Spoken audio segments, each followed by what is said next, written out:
Mais illégal, vous savez ce que ça veut dire, vous êtes pas idiot, non? J'ai des clients qui sont des idiots, c'est pas votre cas. Ben non, mais c'est la vérité, je veux dire, j'en ai qui sont des idiots, qui ne comprennent pas les mots. Je crois pas que vous ayez pas compris le terme illégal, si vous voulez mon avis, hein.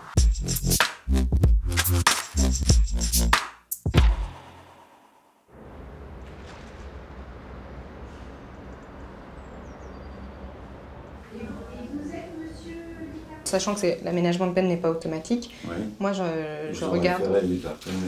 Je regarde surtout les pièces que vous m'apportez, oui.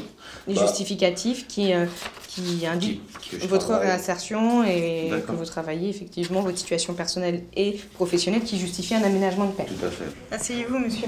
Qu'est-ce qui s'est passé? Pourquoi j'ai fait ça? Oui. Bah, c'est pour avoir un peu d'argent en plus. Uniquement le gain financier? Uniquement. Et alors ça va. Vous en pensez quoi aujourd'hui? Bon, j'ai pas recommencé. Hein. D'accord. Pour vous, c'est du passé? Moi, c'est du passé. C'est une petite erreur. Bah, va falloir me le prouver alors dans le cadre de cet aménagement de peine. Suivez-moi s'il vous plaît. S'il faudra aller la faire, j'irai la faire la peine et puis c'est tout. Monsieur, c'est pas... Alors, quoi qu'il se passe, la peine, il va falloir qu'elle s'exécute, que ce soit en aménagement de peine ou en incarcération. Encore une fois, moi je suis pas là, on n'est pas là pour négocier sur une peine, moi je suis là pour vous dire que vous avez 2 mois d'emprisonnement. Oui, j'ai compris, j'ai compris. Vous mentir. Donc là, ton but c'est quoi? D'axer surtout sur quoi? De passer à une peine en dessous de 10. Oui, au-delà du but de la peine évidemment, mais après sur ton axe de défense. Ça veut te dire qu'il n'était pas conscient qu'il n'était pas manipulateur, qu'il n'avait pas d'emprise morale sur elle et que c'est des jeunes filles qui... De toute façon, moi, c'est ce que j'allais qui dire. étaient consentantes. Hein. Ça va être très voir aussi l'attitude des victimes. Non, mais elles sont top, elles. Ouais. Ah bah ouais.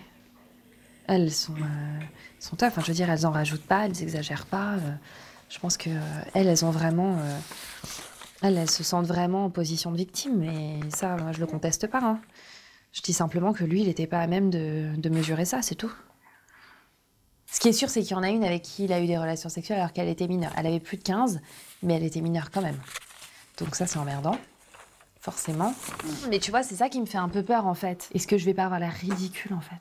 Tu vois? Est-ce que je vais avoir l'air à ma place? En règle générale? Bah ouais, est-ce que je vais avoir l'air à ma place, quoi? Bah pourquoi tu le serais pas? Je sais pas. Je sais pas. Parce que tu fais jeune, parce que... Ouais, je sais pas. Je sais pas. Mais ça, après, c'est bon, l'expérience, il faut bien qu'on se la forge à un moment. Hein. Non, je suis d'accord, mais ça me fait peur, tu vois. La personne détenue remontée par les escaliers m'a envoyé des jets de ketchup. Je lui dis que je l'ai vu. Elle m'a dit en ces termes, j'en ai rien à foutre que tu mettes un série, tu peux mettre plusieurs. Alors ça, c'était le 18 mai.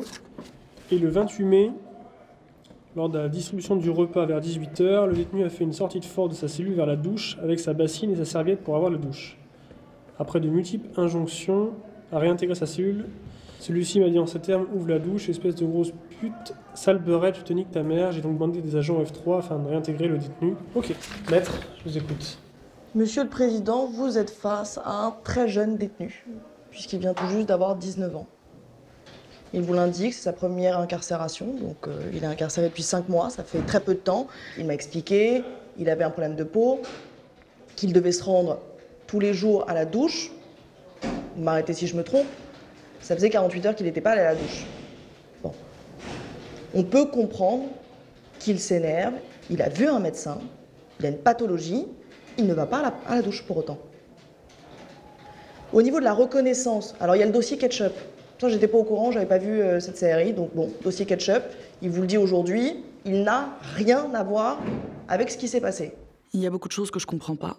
J'ai l'impression qu'il y a très peu de réflexion sur les sanctions disciplinaires en tant que telles, ou sur la compréhension et l'appréhension des sanctions par le détenu. Savoir qu'un détenu va passer une semaine au mitard enfermé face à lui-même, bah personnellement, ça me glace le sang. Par rapport à l'alcool, vous devez faire des soins? Ouais, mais comme je bois pas, donc c'est des soins que j'ai faits qui ne servent pas à grand-chose. Bah, vous avez refusé de vous soumettre en tout cas au test. Oui, ce jour-là j'étais alcoolisé, ça c'est clair. Mais je suis pas quelqu'un qui boit tous les jours. D'accord. Pour vous, vous n'avez pas de problème au niveau de l'alcool? Non. C'était quoi comme stupéfiant? Héroïne. D'accord, vous êtes sevré aujourd'hui? Ah, carrément. Vous percevez combien avec cet emploi? 619 €. Vous êtes à temps plein? Ouais, à temps plein.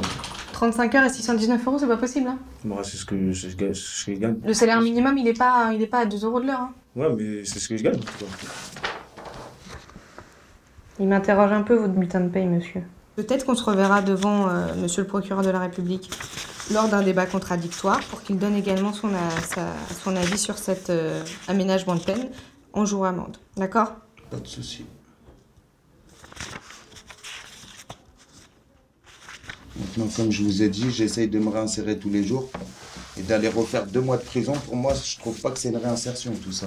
Oui, mais monsieur, c'est pas moi qui ai commis ces faits-là. Hein. Je le sais, madame, je suis devant vous et je l'assume. Ok, on est d'accord.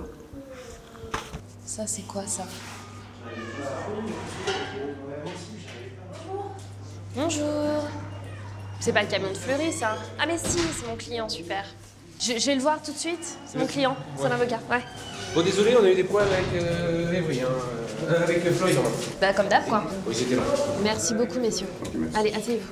Ça va, vous allez bien? Oui. Bon, alors, vous ne prenez la parole que quand on vous la donne. Pour récuser les jurés, bien entendu, c'est vous qui avez la possibilité de le faire, mais c'est moi qui le fais. D'accord? Aujourd'hui, ça va être la personnalité. Donc, on se concentre sur la personnalité, on ramène pas trop tout à soi, on est bien d'accord? Vous mangez pas de bonbons pendant les assises, ça me paraît très évident. Non. Ni pour la gorge, ni pour rien. C'est la première fois que j'ai un client qui encourt autant en réalité. La première fois que j'ai vraiment un client qui encourt autant de prison et c'est aussi la première fois que j'ai un client qui a des côtés adorables mais qui est totalement ingérable. J'ai 10 jours de pression à tenir, 10 jours à me dire que je vais devoir être extrêmement vigilante à tout ce qui va pouvoir se dire, tout ce qui va pouvoir se dire en audience et tout ce que lui va dire. Parce que de toute façon, on va refaire intégralement le dossier, quoi. Tout va vraiment se jouer à ce moment-là. Bon, allez, on y va parce que...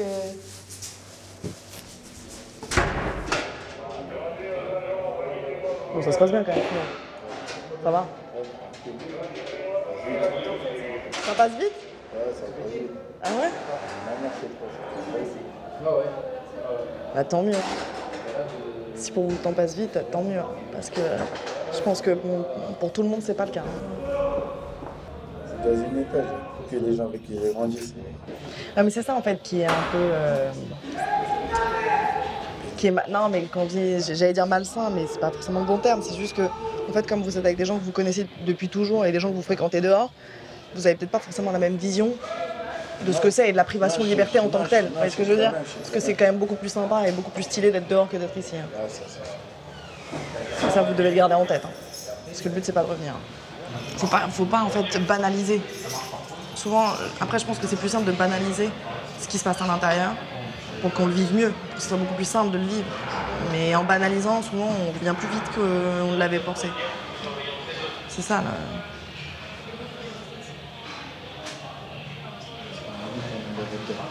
Hein? Ça va vite un aller-retour. On a pris en considération le fait que c'est votre première incarcération, vous êtes jeune, premier passage devant la commission de discipline. On a décidé de vous laisser une chance, donc on vous a mis 12 jours avec sursis. La prochaine fois, vous passerez automatiquement au quartier disciplinaire et il y aura un déclassement. Et vous en sortez bien parce que c'est des insultes à caractère raciste. Normalement, c'est passible devant la juridiction pénale. Votre avocate pourra nous le confirmer. C'est pas cette petite délinquance qui représente un danger excessif pour la société. Je me trompe peut-être, mais je pense pas qu'un passage en prison entraîne du positif à l'extérieur.